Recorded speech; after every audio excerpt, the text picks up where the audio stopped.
Hey guys, welcome to another episode of Deliciously Decayed. I am Rick, this is Dev. Today we are in Cranston, Rhode Island in Oakland Cemetery, just outside of Providence. And we're going to be checking out the rather somber and infamous Roger Williams Mausoleum.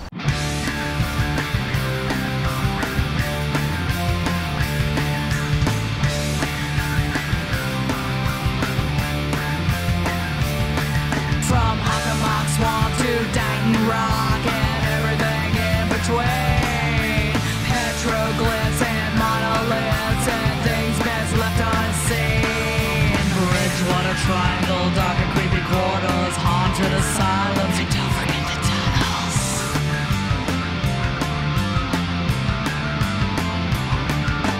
New England and beyond, only for the unafraid. Take a dog journey down an untraveled path.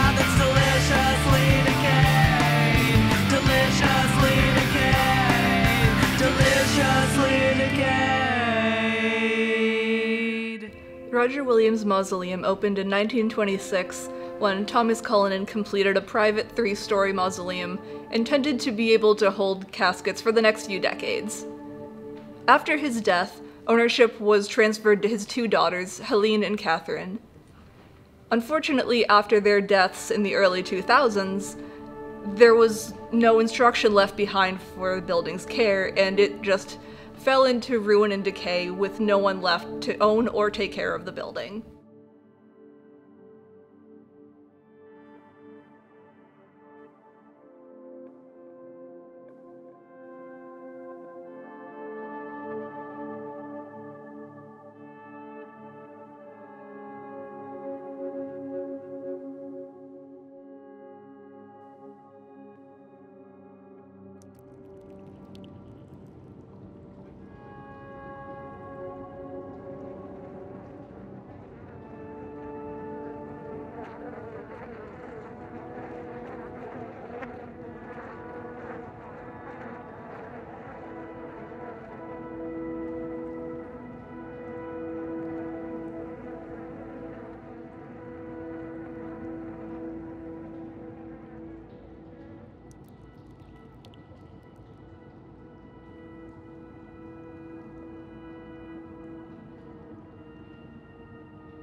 In 2005, the building was finally officially condemned, and it's still been in legal battles because of that.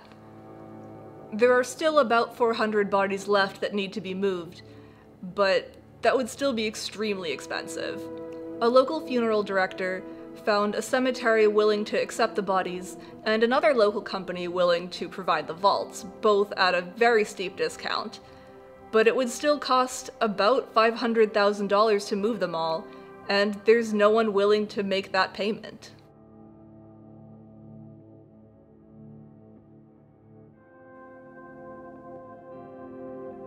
There's a a single house on the property of a woman who moved over to the neighborhood to make sure that the graveyard and the mausoleum were okay.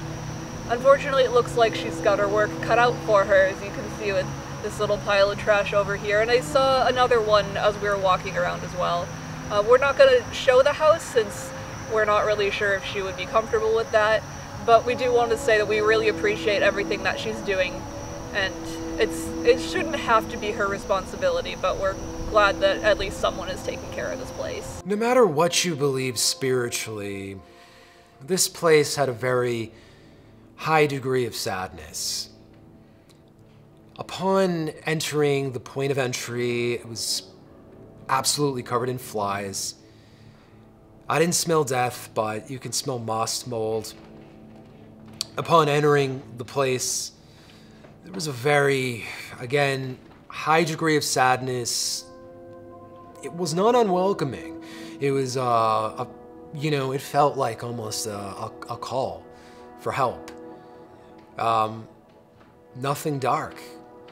But I will say, upon going around one of the corners, again, a lot of people want to talk about this stuff. They want to say what they saw, what they heard, and it sounds like bullshit. So I don't expect anyone to believe it. You may feel that way about me, and that's fine. But there was this like giant mist ball, and I've seen humidity in these places before that filled up a hallway, especially when they were boarded up and moldy. And this didn't look like that. It was like a ball of mist. That's really all I could say, and it retreated from me very quickly. It moved towards one of the stained glass windows. I tried to record it, but it didn't exactly pop on the camera. But we both saw it, and I cannot tell you what that was.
Well, that concludes another episode of Deliciously Decayed, and this one was a little bit different. It had a more somber tone than usual. What do you think? Yeah, it was really depressing. As you can see behind us, the graveyard doesn't get a lot of care, and I'm really hoping that it starts too soon. And maybe that somebody will come and either clean up the mausoleum or move the bodies to somewhere that they can get the respect they deserve. Absolutely, and just because we're here, that is not an open invite for vandals or people that want to do inappropriate things, so please be respectful. We do not condone disrespectful behavior with the dead. And also, remember to give us a like and a sub. I'm Rick. And I'm Deb. See you in New England's darkest corners.